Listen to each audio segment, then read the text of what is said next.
Today at the National Press Club, the Shadow Treasurer Angus Taylor.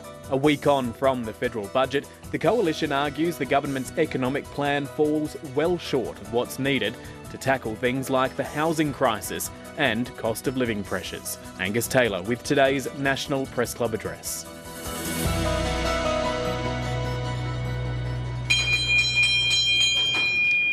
Good afternoon, ladies and gentlemen, and welcome to the National Press Club and the Westpac address, where we are meeting on Ngunnawal and Ngambri land, Canberra.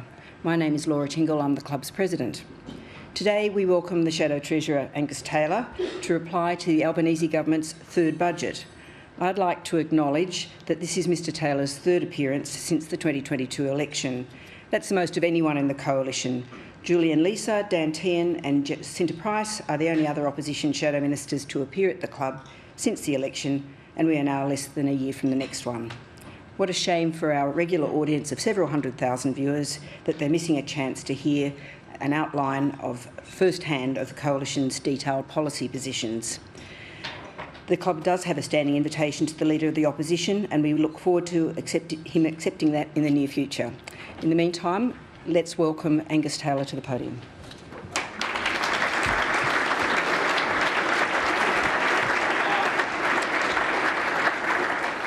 Well, thank you, Laura, and it's great to be back here at the Press Club. As you say, I've been here many times since the election and before the election, indeed, and always happy to come along. Can I also acknowledge, though, the many colleagues I have here today: Jane Hume, Michaela Cash, Perrin Davey, Dean Smith, Paul Fletcher, Sarah Henderson, James Patterson and Simon Kennedy, all of whom have been very closely involved in the development of the work that I'll outline today and the positions that the Coalition has taken, both on the budget and in our budget in reply.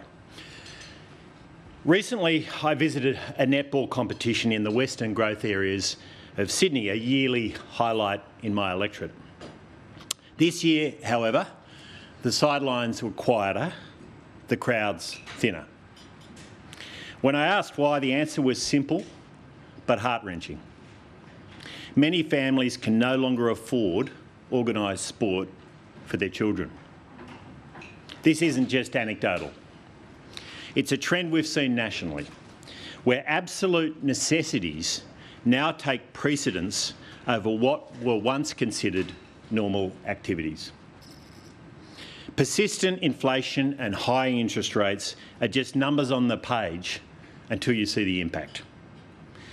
As prices and interest rates soar, the hard-earned money in people's pay packets buys less and less. Families struggle over having to cut back on simple pleasures like eating out, buying meat, heating their homes or paying for participation in kids' sport. Parents swallow their pride and make sacrifices, haunted by the fear of failing to provide for their loved ones. They work extra hours and dig deeper into savings which are the foundation of their future aspirations. At a time of uncertainty with the softening job market, families agonise over how to make ends meet if the worst should happen. A whole generation of Australians haven't experienced this until now. Aspirations like home ownership, higher education and a comfortable retirement slip away, and the cycle is self-fulfilling. Each piece of economic news and false promises from politicians erode hope, leaving families feeling trapped in a cycle of despair. But the strain doesn't stop with families. 50% of small business loans are secured against the family home. Small businesses, the backbone of our communities right across Australia, are buckling under the weight of repeated interest rate hikes, 12 since Labor came to power. This is the reality of life under Labor as Australians have become poorer. Despite being promised cheaper mortgages, cheaper power bills and a lower cost of living before the election, Australians have seen nothing of the sort. Instead, they face a reality where both hope and certainty are in short supply.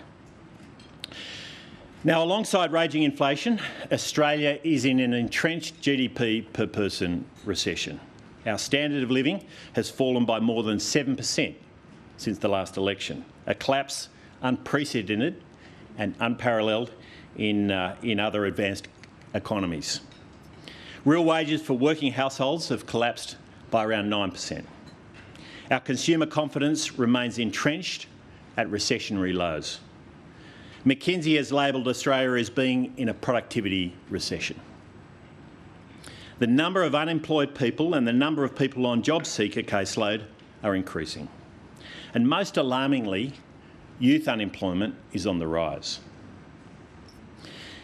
We've seen over 16,000 businesses enter insolvency since June 2022, and The Economist has declared that Australia has the most persistent inflation of any advanced country in the world. Inflation remains stubborn because our policy settings are not right. Domestic inflation is running at more than five times imported inflation, and the RBA Governor has declared that Australia's inflation is homegrown. So, given this context of persistent inflation and a household recession, the Coalition, and was myself working very closely with Jane Hume and Peter Dutton, of course, and the economic team, called for a budget that focused on three things. First, restoring our standard of living and taming inflation by taking pressure off the prices of essentials and delivering affordable energy for families and businesses. Second, restoring a pathway to prosperity that creates opportunity for all Australians, so small businesses are rewarded for their effort and young Australians have the chance to own a home. Third, restoring budget discipline and honesty, including reintroducing the Coalition's fiscal rules, which have been in place prior to this government since the 1990s. On any assessment, this budget cannot be said to have met those tests. We've now seen three Labor budgets, three chances to make the right decisions, to focus on the right priorities. Labor's only answer has been for a big spending, big government and big Australia approach. And economists from KPMG to Deloitte, HSBC, Barrenjoey to private and public sector economists like Richard Holden, Stephen Hamilton, Warren Hogan and Judith Sloan are unanimous that Labor's approach is making the situation worse, not better. The result is homegrown inflation that has made Australians poorer. Now, whilst the budget delivered just over a week ago failed to substantively address these issues and meet these tests, there are some budget measures that we can support. In addition to the measures announced by Peter Dutton last Thursday night, including initiatives focused on dealing with domestic violence, I can confirm that we will support initiatives that we judge will make our country more prosperous and more productive. These include the establishment of a financial services regulatory grid, the proposed one-stop shop for investors, streamlined foreign investment board approvals, and the development of a regulatory regime for digital assets. For some time we've been calling for these policies, but implementation will be critical. However, when it comes to the broader measures, economists are clear, as I said, that the budget is unambiguously expansionary. Labor has committed an extra $315 billion of spending since the last election, or around $30,000 per Australian household. On policy decisions, Labor is spending $4 for every $1 raised. Government spending as a percent of GDP is forecast to be at its highest level since the mid-80s outside of the pandemic. Nominal spending is growing at 16% over the next 2 financial years. That's double the rate of economic growth. Now, Labor says this is unavoidable, but included in this spending is much that we consider to be unnecessary waste, including what you saw recently with the $450 million on the failed referendum, but billions in corporate welfare, millions in grants to the union movement, funding of anti-resource project activists, more than $85 million for spin units inside the Treasurer's Department, 36,000 additional Commonwealth public servants and $45 billion in off-budget spending that we've opposed through the Parliament. This kind of spending is only unavoidable to Labor. And despite inflation-fuelled bracket creep and some of the strongest commodity prices in Australia's history, Labor has wasted the windfall. Personal income taxes are 23% higher than when Labor came to office. The structural deficit is growing, leaving Australia vulnerable to future shocks. This is leading to growing debt and making commodity-driven surpluses look very short-term. None of this is helping to bring down inflation and interest rates. None of this is helping to boost productivity and capacity for sustainable growth. The government's position is clear. Their high inflation, low growth economy fuelled only by record population growth is someone else's fault. But that starting position is a cop-out. Not only did the government promise a cure, it now blames whoever it can. And that's because it misdiagnoses the problems and won't use the necessary tools in the toolkit to solve those problems. Now, we need a better way. In order to get Australia back on track, we need a back-to-basics economic agenda. An agenda that Peter and our team has been outlining over the last 2 years and will continue to through to the election. My colleagues Jane Hume, Michaelia Cash, Ted O'Brien and Sarah Henderson have outlined the principles that will guide our approach in their areas like deregulation, industrial relations, energy, education and others. And led by Peter, we've already announced policies that will make it easier to get a job and run a business by supporting pensioners, veterans and job seekers to work more without losing their payments. Restore the dream of home ownership by letting first home buyers and older women access super to help with the deposit, and by aligning migration and housing. Make our community safe and secure with practical policies like banning sports betting advertisements during live sport, doubling the size of the Australian Centre to counter child exploitation, and making it illegal to glorify criminal activities online. Ensure our lights stay on, our manufacturers stay open, and we bring down power bills by investing in the gas we need now and into the future. Make it easier to see a doctor and access mental health and women's health treatment by supporting training the next generation of GPs and committing funding for endometriosis and ovarian cancer. We'll have more to say, of course, as we proceed through to the next election, but today I want to specifically focus on the Coalition's approach to fiscal policy, productivity, tax reform, along with housing, energy and industry policy. Now, a Coalition government is putting productivity and per-person GDP growth at the centre of our economic strategy, because productivity is what allows higher wages without higher inflation. Higher wages without higher inflation. This allows both workers and businesses to flourish.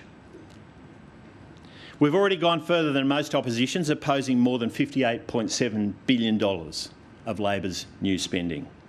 Labor has no fiscal guardrails. It has abandoned the rules that supported every good budget since Peter Costello established the Charter of Budget Honesty, including putting a speed limit on taxing and spending through a tax to GDP cap and containing spending growth to less than growth in the economy. Committing to reducing debt and delivering structural surpluses over the medium term. The Coalition will restore these rules. The word productivity is hard to find in this budget. Labor has all but given up on productivity reform, and its revised assumption of 1.2% per annum average growth looks heroic against the experience of the last 2 years. Productivity, of course, has been a challenge across the world for many years, but not like we have seen in Australia in the last 2 years. The 5.4% drop in Australian labour productivity since Labor came to power is unprecedented in our lifetimes and unmatched amongst major advanced economies. The collapse in productivity makes sustainable increases in real wages, which we all want to see, all but impossible. Labor's workplace relations changes are making a bad situation worse at a time when workers want greater purchasing power in their pay packets and more flexible outcomes. It's taken the definition of a casual employee from 5 paragraphs to 3 pages with 15 to 25 steps just to employ someone as a casual. The Coalition will reverse this change. This is the start, not the end, of what we need to see to get productivity moving. We know productivity reform is essential to address the fiscal challenges presented by an ageing population and falling service delivery. For instance, the Productivity Commission estimates use of digital technology can deliver savings of $5.7 billion a year to the health system while providing better outcomes for consumers. But getting productivity back on track is essential because the first step of tax reform is to restrain the growth in spending. The gap between receipts and payments of $43 billion in just over a year's time is not sustainable. Of course, Labor wants to support future spending growth with never-ending bracket creep, which of course happens faster if inflation is higher. But already Australia has high rates of income tax and one of the highest company tax rates in the world. A coalition government is focused on tax reform that enhances incentives and boosts investment. Our guiding principle is that taxes should be lower, simpler and fairer. And lower taxes mean that we strive to reduce the income tax burden on families and young Australians, which also requires that governments live within their means. Simpler taxes go not just to tax design, but the complexity of the overall system, how tax is collected and how Australians interact with the ATO. Fairer taxes mean giving small businesses a fair go and ensuring we make multinationals and large companies pay their fair share of tax. By contrast, to date, Labor has shown a preference for redistribution rather than reform, and complexity over simplicity. Labor's Stage 3 changes not only broke a promise that was made over 100 times by the Prime Minister and Treasurer, they removed simplicity from our tax system. Jim Chalmers and Anthony Albanese are the first Treasurer and Prime Minister to add a tax bracket into law since 1993, and the first to lower the top income tax threshold since 1984. Labor's super tax change implements an unprecedented example of taxing unrealised capital gains in our tax system. But it adds complexity and inequity, unevenly and unequally taxing people on the basis of their career, their fund and their age. As a first priority, a coalition tax policy prioritises delivering for families and small businesses. Our commitment in this budget reply is to make the instant asset write-off permanent, and that's a down payment on our priority of lower, simpler, fairer taxes. This will simplify depreciation for 2.5 million small businesses across Australia, while giving them the certainty that they can plan investments on a longer-term basis rather than year to year. It builds on the Coalition's calls for Labor to restore the measure to its pre-COVID levels. It's a major commitment boosting cash flow in millions of small businesses, rewarding them for making the investment they need to grow their businesses and grow the economy. In the coming months, we'll also outline further tax reform priorities for government that we'll pursue over the medium term. Now, Australia is a proud migrant nation, and we will always remain so. But we also need to face the reality. Labor plans to bring in 1.67 million migrants over 5 years, while falling 400,000 homes short of its own target, its own promise. 1.67 million migrants is up from 1.6 at MyEFO, 1.5 at the last budget, 1.2 million from Labor's first budget, and 1.1 million when we left government. This is a government that has lost control. In just 2 years, Labor has brought in 923,000 migrants, but on the available data, there are only 265,000 new homes. This is a mathematical reality. We cannot wish our way into more housing supply. The Coalition wants Australians to be able to afford to rent and buy a home. We cannot consign people to sleeping in cars or couch surfing to get by. So to support home ownership, we have recommitted to allowing Australians to access their super to secure a housing deposit, making it easier for young couples and families to get into a house while ensuring the gains are preserved for retirement. But there is much to do to alleviate supply-side pressures, and the government is failing to shift the dial. In response, the Coalition proposes to relieve those supply-side pressures, reduce demand by first temporarily banning foreign investors and temporary residents from buying existing homes, cutting permanent migration by 25% for 2 years, followed by a gradual balancing with a great emphasis on skilled visas to support construction, and thirdly, reducing foreign student numbers in metropolitan universities to lessen rental market pressure and introduce a tiered student visa fee arrangement. This will free up well over 100,000 additional dwellings over the next 5 years and would free up substantially more if Labor were to implement the policy now. In parallel, we'll focus on enhancing productivity across the economy and in our construction industry. We've announced policies to support more people into the workforce. We've announced that our changes to visa charges will support our regional universities as well as private colleges. And the Coalition understands that housing supply is a whole of economy problem, whilst Labor is not treating it as one. Labor's billions of unnecessary spending include initiatives like thousands of kilometres of unnecessary power lines, putting pressure on demand for construction trades that will flow through to our housing market. At the same time, Labor is refusing to list construction trades on the skilled visa lists. Master Builders analysis shows that the first tranche of Labor's IR laws will cost $15.9 billion in construction output and set Labor's housing targets back by another 15,400 homes. The total impact of the subsequent changes or stages of IR reforms will be worse. Building ministers have waved through some of the biggest changes to the National Construction Code in a decade, adding to red tape and compliance burden for projects. Labor's only solution to housing is to throw around more money and more red tape. The Coalition will make the tough decisions to remove supply pressures, reduce costs and improve productivity. Now, the pressures on construction and other costs don't just apply in the housing market. Our manufacturing and resources sectors are under cost pressure, with recent losses to those sectors, including Qenos and the Kwinana alumina refinery.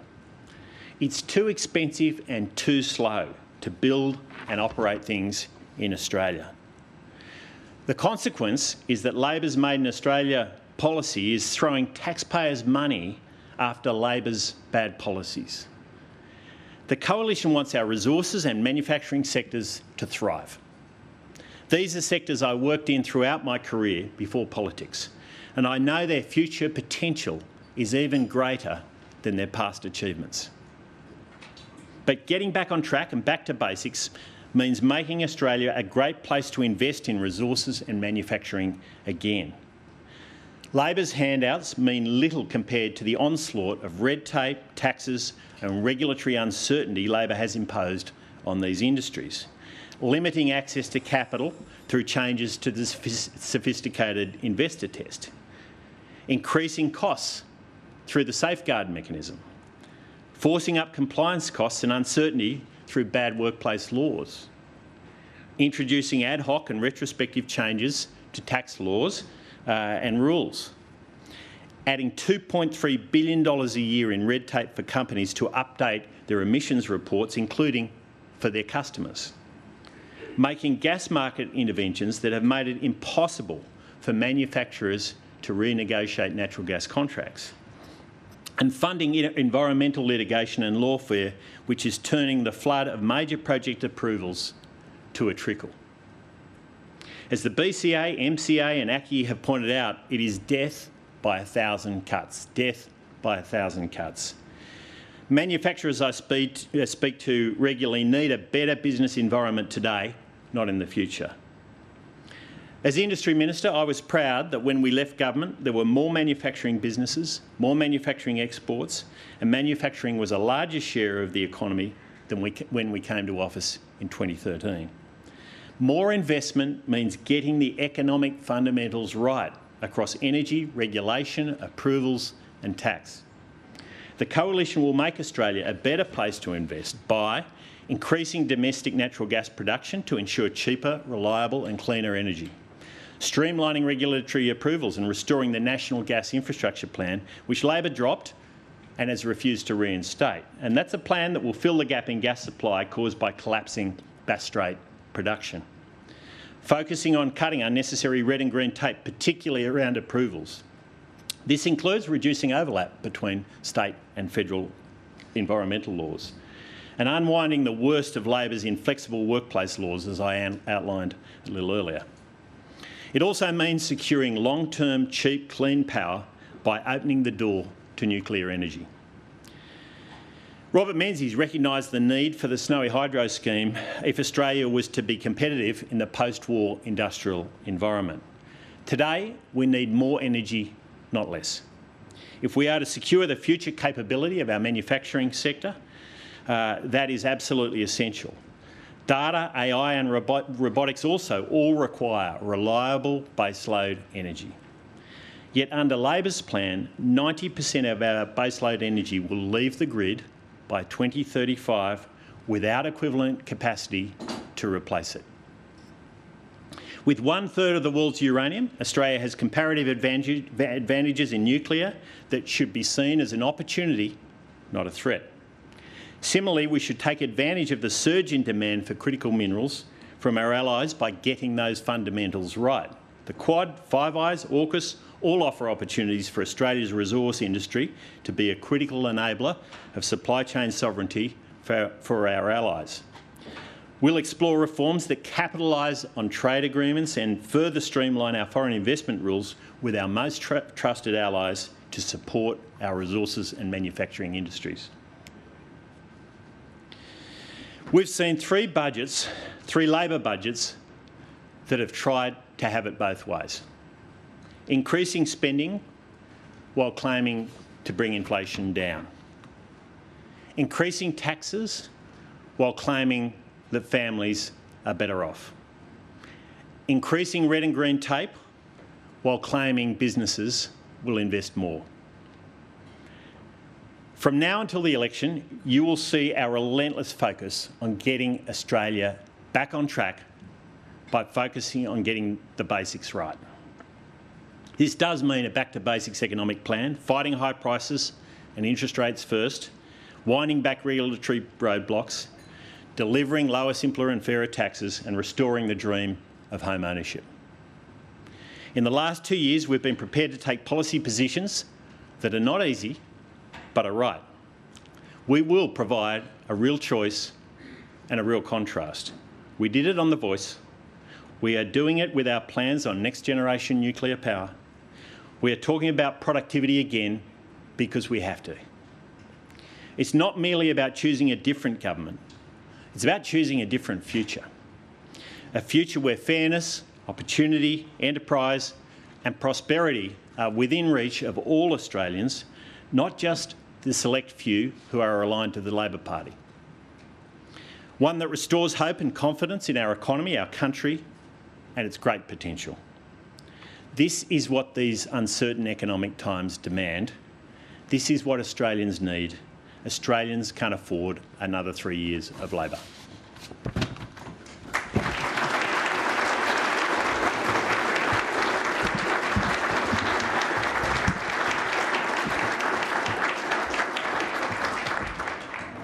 Well, thanks, Angus. If I could take up a couple of things you have highlighted in the speech. One was you said that Labor had basically had produced low growth, that it had only been fuelled by population growth. You've highlighted a per capita recession since that time. Again, and also you talked about the net overseas migration numbers now being about 1.6 million. The last figure for a 5-year period before the pandemic interrupted things was actually 1.3, I think it was 1.35. So it's not that different over a 5-year period now, considering the surge we had post-COVID. On that basis, could you confirm that the Coalition's position is that you would be looking to get the net overseas migration number down to 160,000? And if that's the case, doesn't that imply from your own analysis that we wouldn't just be looking at a per capita recession, we'd be looking at an actual recession? Well, a couple of comments I'd make about this, and it's a very good question, Laura, an important question. The reason we've got a GDP per capita recession is the country is going backwards. Productivity has collapsed in an unprecedented way, as I said in my speech, over 6%. We haven't seen that before. And that is weighing heavily on the ability of businesses to pass on increases in real wages. I mean, it's all well and good to have increases in nominal wages, but it's what's in your pay packet that counts.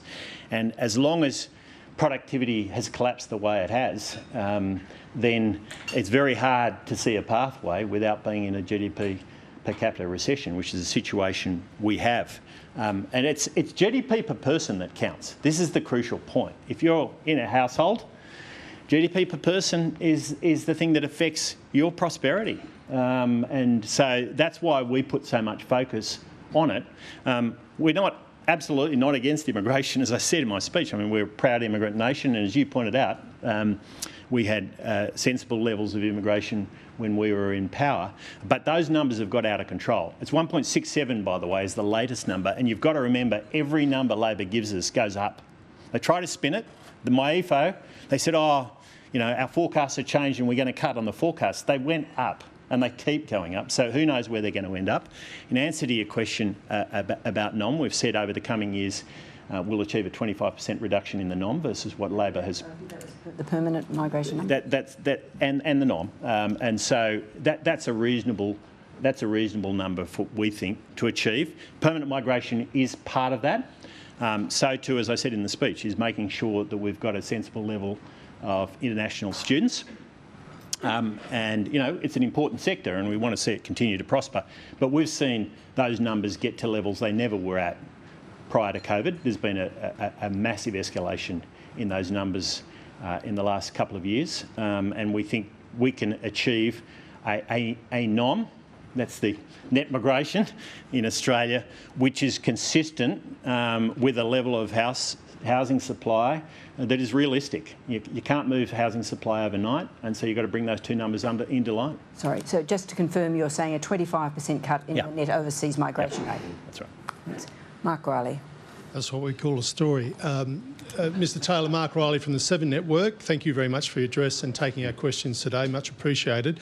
I want to ask you about, again today you've rejected the production tax credits in the budget as corporate welfare, but before and during the 2022 election, you as Energy Minister promised about $1.5 billion in upfront handouts to many of the very same projects.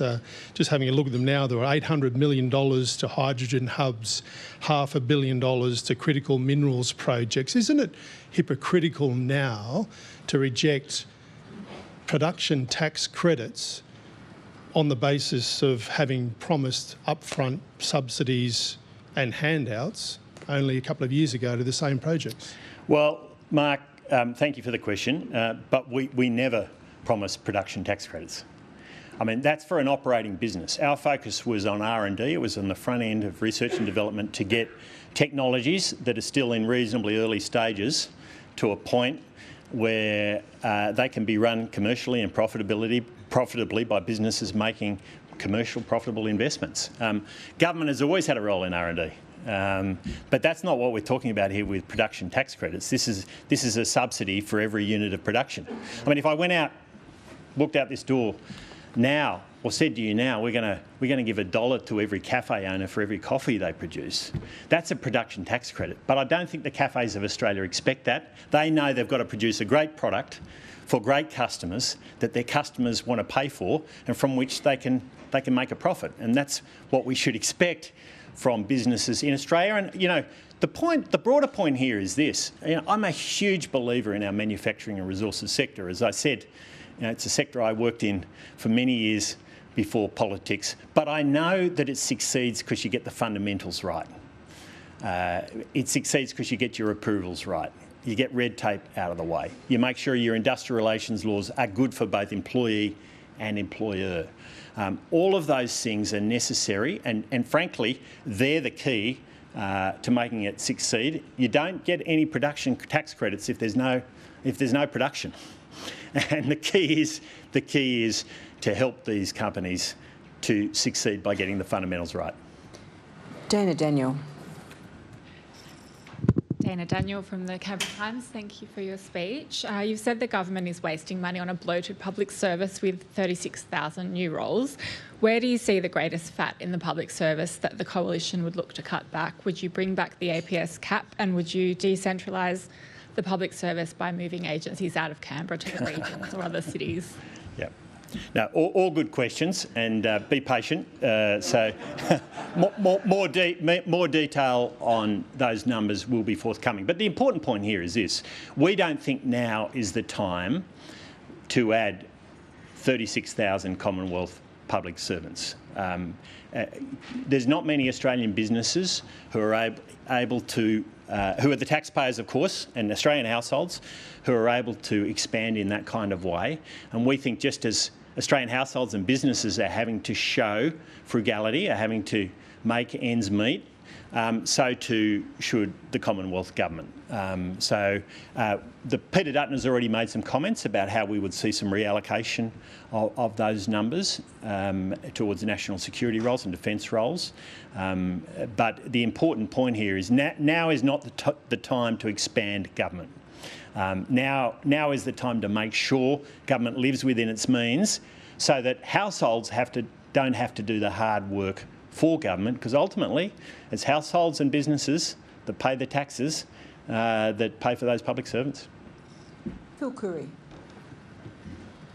Thanks, Mr Taylor. Just ask about taxation. You've already said before this speech today you'd look at what you could afford to do on income tax closer to the election within the spirit of Stage 3. You've said today, you've noted our highest company tax rates, and you've said the extension of the instant asset write-off is a down payment. Yep. Could I take that to mean that your medium-term plans will include another examination of the company tax rate or other business taxes? And just in continuation with your low tax philosophy, how do you reconcile that with your pledge to get the budget back into structural surplus, especially if you're going to put that 23.9% speed limit back on? So, a number of questions in there, Phil, all good questions. Of course, one of them is asking me, as you always do, to announce additional policy to what we've already announced today, which I won't do. But I will say, you talked about my comment about company taxes. I mean, this is why accelerated depreciation is so powerful. You know, it is an unbelievably effective way to drive productivity, growth, job creation, risk-taking that you desperately need in the economy, and the small business sector is crucial to doing that. And so Labor has refused to reinstate accelerated depreciation back to where it was prior to COVID. They're looking for all sorts of excuses on that, but they haven't done it. We think that does need to be reinstated, but more than that, we think it needs to be a permanent part of our tax regime, which will help small businesses to make those investments and have incentives to do it. The other point I would make about your overall comments is, you know, the best way to beat bracket creep is to have lower inflation. Now, the reason personal income taxes have gone up by 23%. I mean, it's a stunning number. A very small part of that is population growth, by the way, in total. It's 23%. The vast majority of that is inflation-driven. If you want to get personal income taxes down and stop them creeping away like a thief in the night, you've got to get inflation down.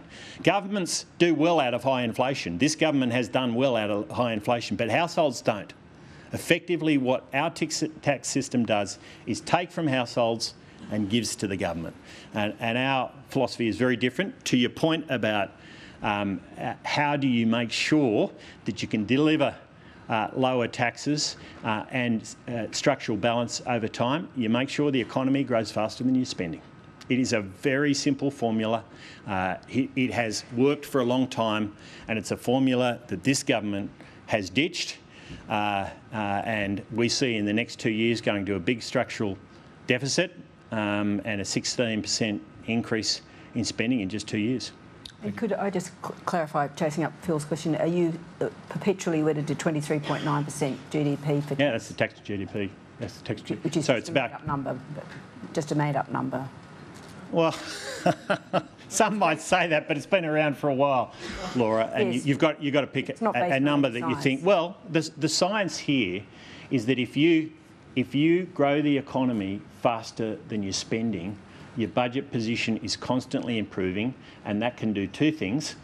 One, it can strengthen your budget position, and secondly, it can help to support maintaining tax to GDP at a level which is sustainable over the medium to longer term, and we want to do both. Tom Connell. Tom Connell from Sky News.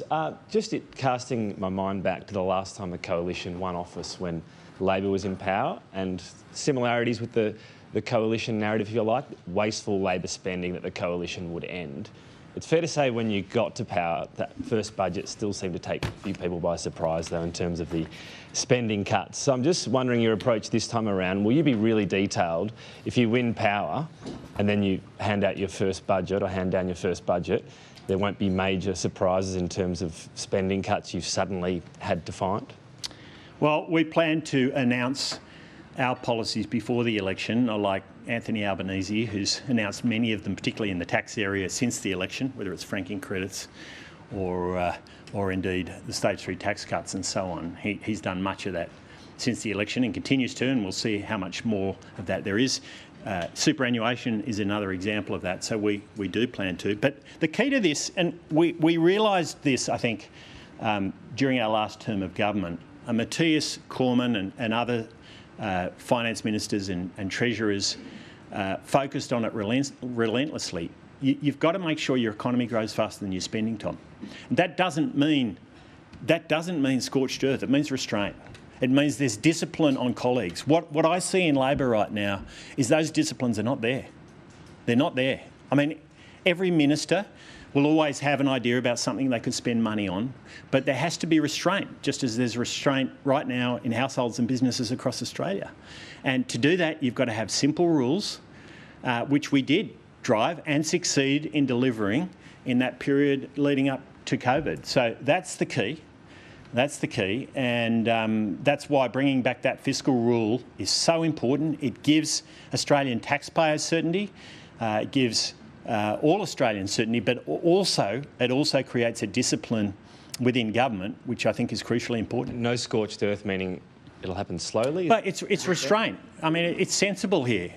This is about making sure that you grow the economy faster than you're spending. It's like every business person in Australia has to have a rule something like that to make sure that there's a fair deal there for shareholders as well as employees and customers. And this is just sensible, back to basic stuff. There's nothing shiny and new about it, but it's been ditched by the government. This is the point.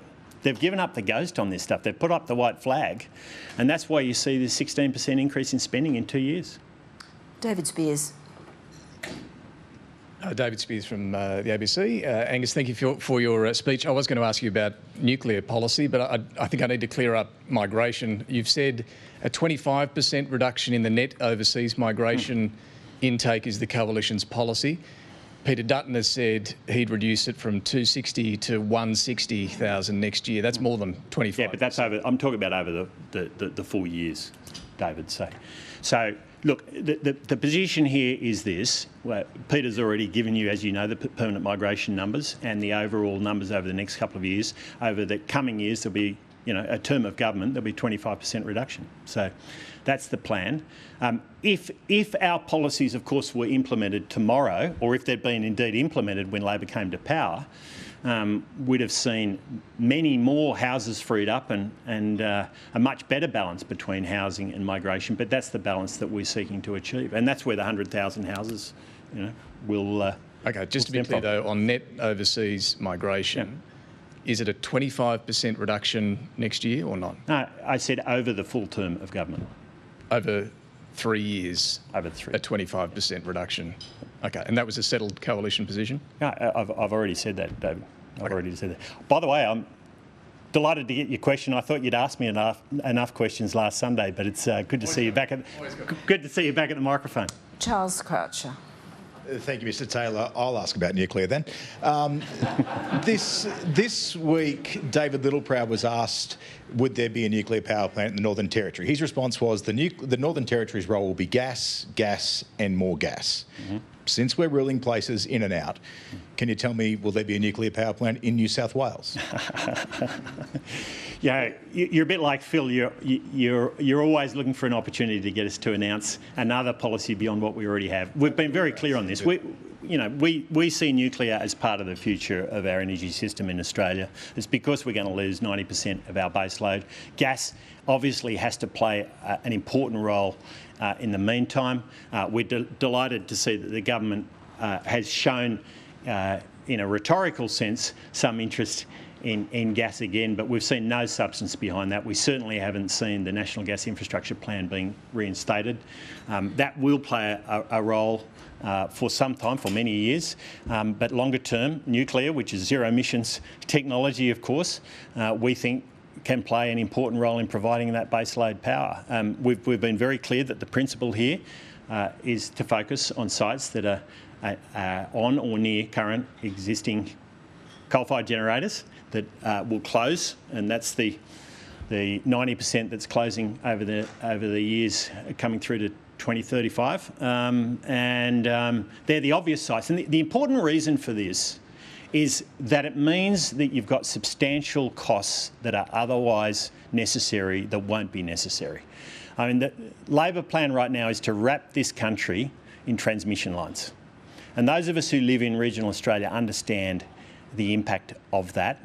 But there's also broader impacts, like I talked about, of taking people out of construction trades who we need to be building houses and doing other things and putting them into transmission lines that we already have. We already have, Charles. And so this is why it's such an important policy.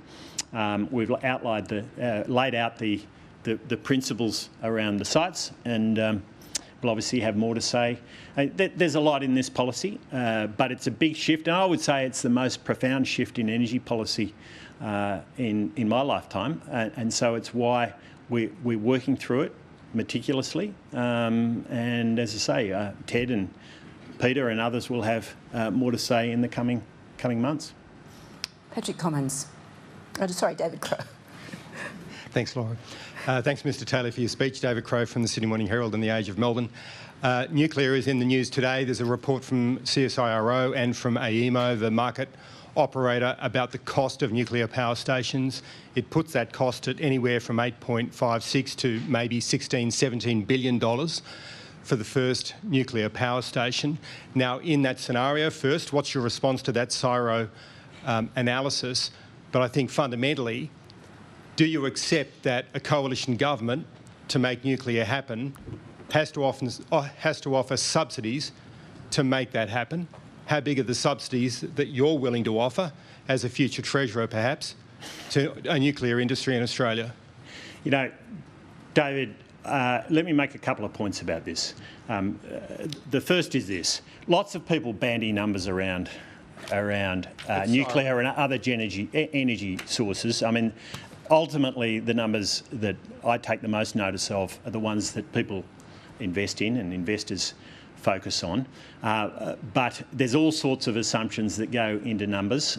One of them is how much transmission you avoid by building a generator on or near an existing site, and that's a really important consideration in the economics of all this. A second one is the utilisation of the generator, and of course many people like to make assumptions that you'd build a baseload generator but not use it as baseload. Well, that doesn't make a lot of sense, but a lot of people like to make those assumptions. So there's all sorts of assumptions that get them to those numbers. The key for me, as someone who really believes that we should make sure that we have affordable, reliable power, and I don't want to commit subsidies that aren't necessary is to make sure that it's commercially viable, and we think it can be. And Ted will have more to say about this. Peter will have more to say about this in the coming months. If it's commercially viable, it's not going to be subsidies. It's as simple as that, David. That's how the commercial world works. And I can't question that assumption because you've prefaced your sentence with the word if. If it's commercially viable, it won't. No, I said it can be. It won't need subsidies. No, I think it can be commercially viable. This is the point. And you've got to look very hard at the way we're thinking about this. If you use existing sites, you avoid much of the cost that would otherwise be necessary, and much of the cost that's being committed to by this government in order to move electrons around. If you focus on existing sites, it makes a very substantial difference. But you've also got to focus on baseload power. I mean, this is the point. We're going to lose 90% over the next 10 years. And this government does not have a feasible plan to achieve that. 90%. It is baseload power that's leaving the system, and that's power that will run the vast majority of the time. Patrick Commons this time. Thanks very much for your speech, Mr Taylor. It's Patrick Commons from the Australian newspaper. You talked about the never-ending bracket creep, and you said the best way to beat bracket creep is through lower inflation. There's another way to beat bracket creep, and it's a way that's been proposed by Westpac's chief economist, Lucy Ellis, and that is to index the income tax thresholds, maybe to the middle of where the RBA targets inflation, about 2.5%. Now, isn't that a better way to address bracket creep, so we don't have to keep revisiting the tax scales and go through these fights each time? Are you open to indexing the income tax thresholds to address bracket creep if you were to take government? Well, thanks for the question, Pat. Of course, the other way to do it is to flatten thresholds. And that is exactly what we proposed in the stage 3 tax cuts that this government, this Treasurer and Prime Minister promised over 100 times they were going to stick with. They voted for it. They went to an election supporting that, and then after the election they decided their policy was different, and that would have actually taken out substantial bracket creep. So there's many ways to achieve this, and we were disappointed that they didn't continue with that big tax bracket.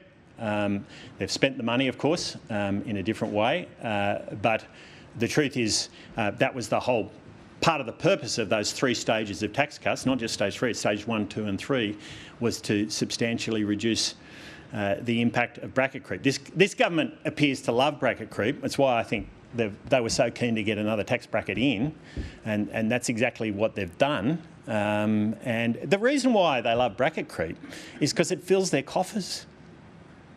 Inflation fills government's coffers. It drains households' coffers.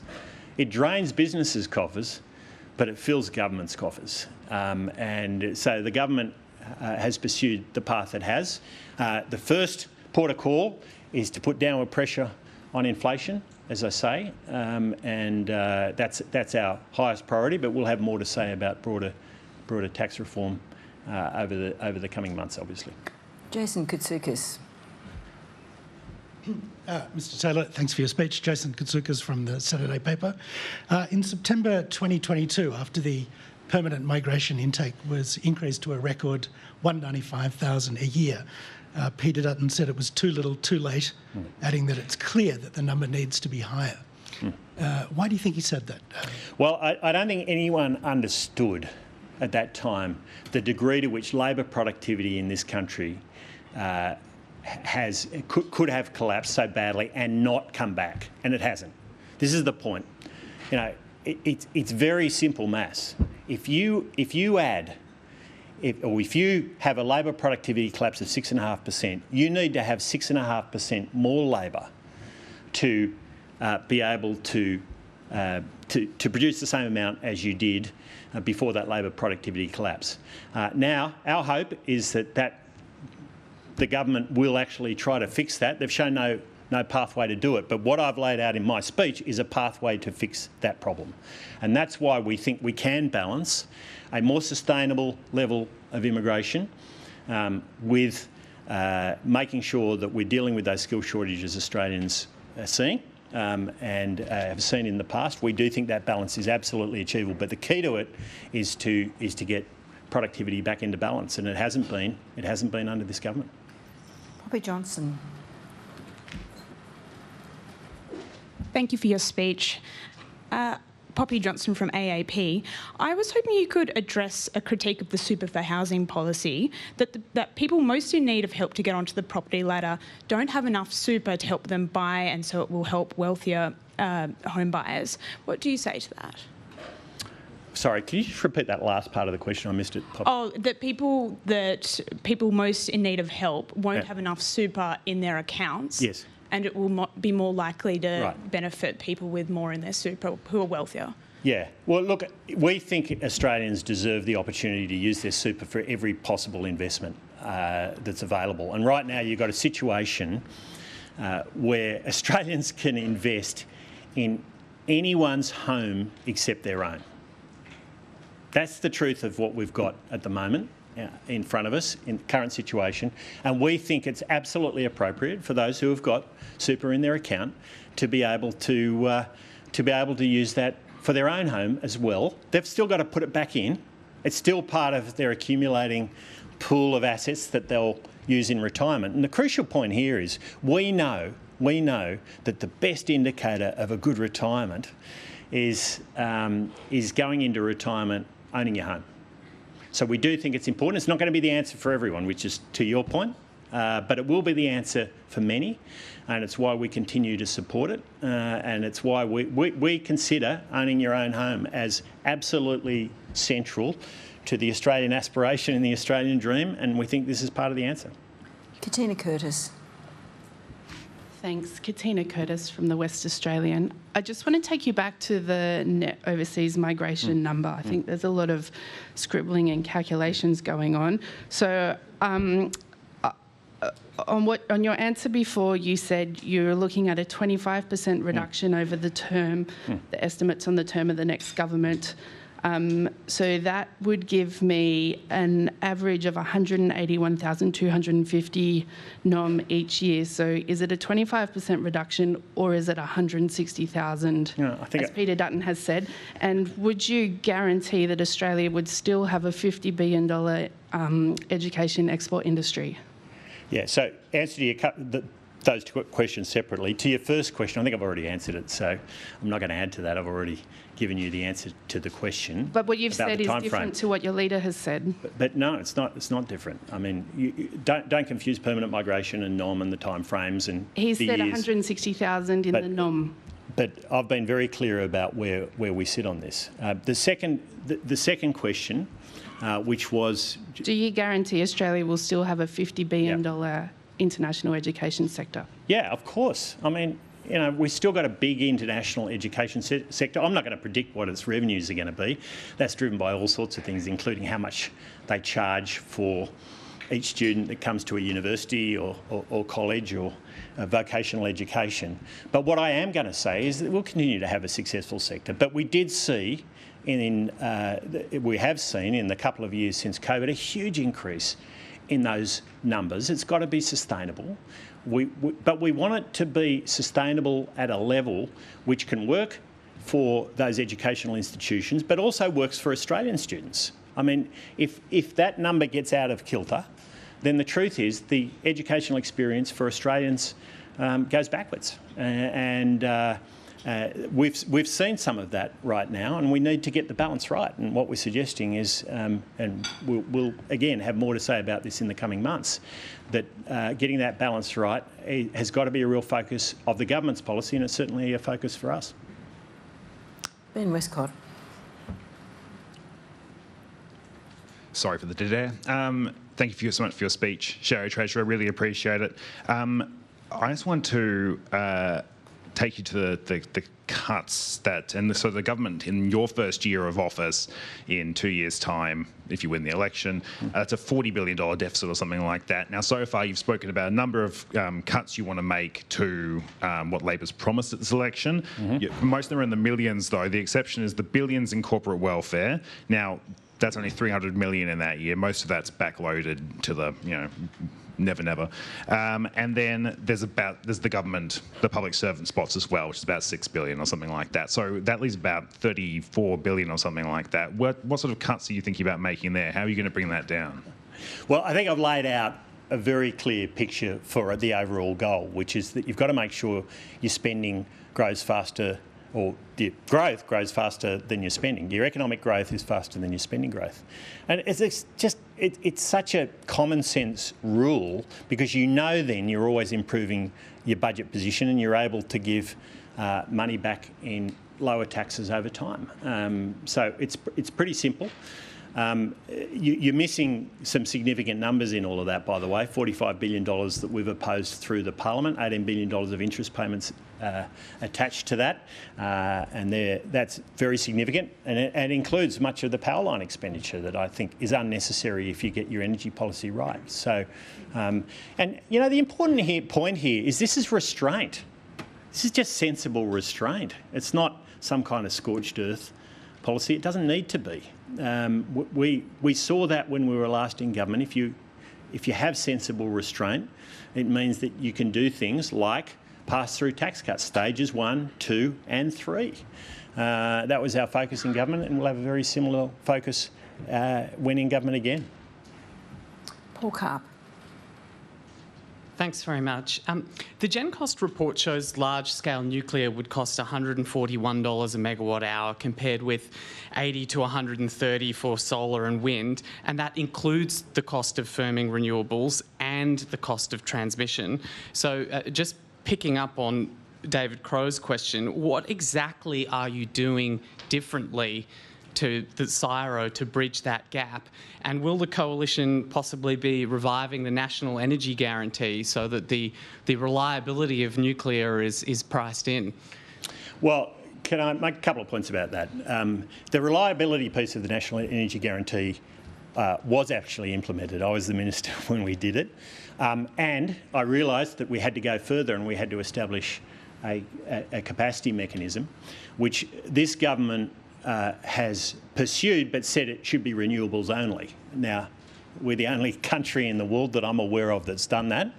A renewables only strategy, I think, doesn't work for dispatchable firm power. You're not going to get there, and it's why we've been very clear that you've got to have enough dispatchability in your system. That's why you've got to have, alongside the renewables, which will continue to see investment, particularly household solar, you've got to have investment in gas. You've got to have a longer-term baseload source. In terms of your numbers, look, as I said, I think I answered that question earlier. A lot of people bandy around a lot of numbers. There's a lot of assumptions that go into those numbers, of course, and some of which we can agree with, some of which we may not. The important point here is that I'm firmly convinced that nuclear can generate a return, because this system needs baseload power, and you can get a reasonable return from having good, clean, zero-emission baseload power. And I think the economics, as you'll see in the coming months, the economics can work. Do you accept that the renewables at an affordable price point? Firming and transmission.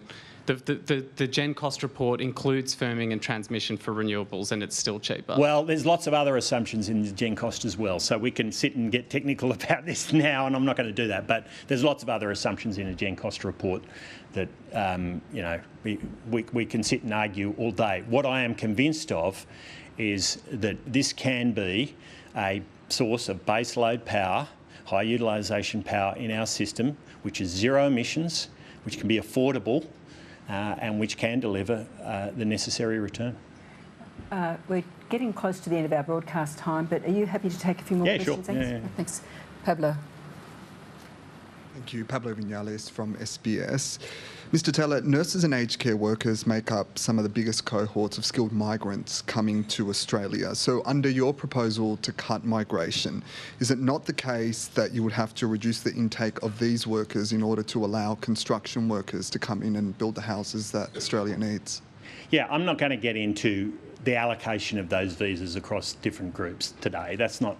Now is not the appropriate time. What I would say is it's still a very significant number, and so it can deal with the needs that we have. The broader point I'd make, though, and this doesn't apply to any particular occupation, this applies across the board, is if you get labour productivity back on track, if you increase participation rates, like getting pensioners and veterans, giving them more of an incentive into the workforce, you can actually alleviate those pressures in other ways. And we think it is absolutely feasible to alleviate those pressures in a whole range of different ways. But it does mean doing something this government is not doing, which is making sure that our workplaces are competitive, productive, good for employees as well as employers, and that hasn't been the focus of the government. Jack Quayle. Thank you very much, Mr Taylor, for your address. Jack Quayle from the News Corp Wire. You've spoken in your address about unwinding the worst of Labor's workplace laws. Beyond the right to disconnect and the changes to the definition of casual employment, I mean, what are the worst? What constitutes the worst of Labor's workplace laws? Are they multi-employer bargaining, the clampdown on labour hire we saw earlier this year, changes to the gig economy? What do you see as those worst laws? And another cheeky attempt to get me to announce more policies than we've already announced over the last little while. But I mean, the casual one, which I outlined in my speech and Peter outlined as well last Thursday night, I think is one that we believe gets the balance wrong between the flexibility so many people are looking for in the workplace. That flexibility is way more valued than it was in the past. What the reasons are for that, maybe COVID, there's other drivers. More families where both are working, so they want more flexibility to be able to deal with that. And that's why we think what Labor's done in the area of casuals is taking us backwards and is not helping to get what we really want, which is employees being able to be paid more, getting more purchasing power out of their pay packets, employers having productive, competitive workplaces so that they can succeed as businesses, and that will continue to be our focus. Michaela Cash, it's good to see her here over from WA, and Michaela, of course, will talk more about these issues in the coming months, but I think the casuals point is one that is enormously important, and like many of Labor's steps, are a backward step in terms of getting the prosperity, rising real wages that we all want to see. Finn McHugh. Hi, Mr Taylor. Finn McHugh from Capital Brief. In March, Peter Dutton said that we could expect more details on the nuclear policy very shortly. Obviously, the budget reply was an obvious point to put a bit more meat on the bone. I get, you don't want to announce any policy today, but given how significant it is, what kind of time frame are we looking at for a fully costed plan that Australians can vote on? Well, can I just say, as I said a little earlier, this is one of the most profound changes of direction in energy policy in this country, certainly in my lifetime. Hugely important.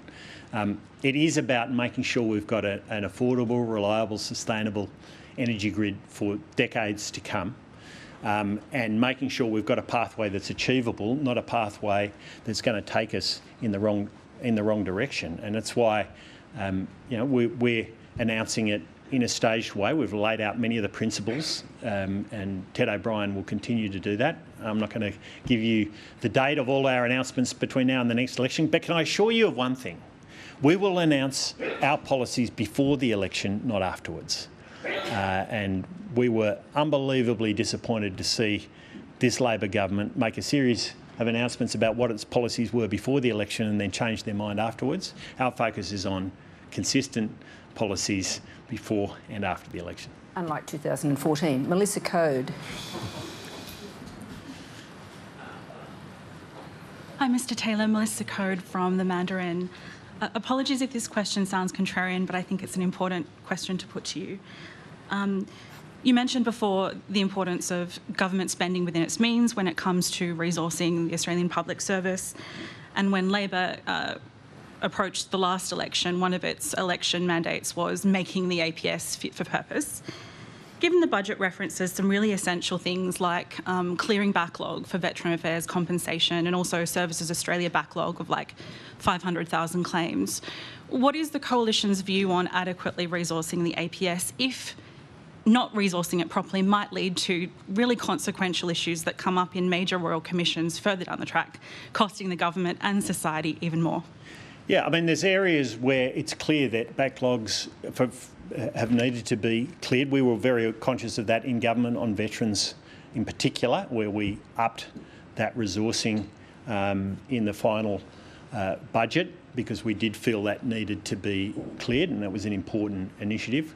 We also think that it's more important that we put Canberra-based or Canberra public servants and bureaucrats more generally focused on national security concerns, and Peter laid that out in his speech. Defence, of course, is one of those areas, and you know, this is all about where your priorities are. We do think that it is important to have the right resourcing for veterans in particular. That's one we're very conscious of.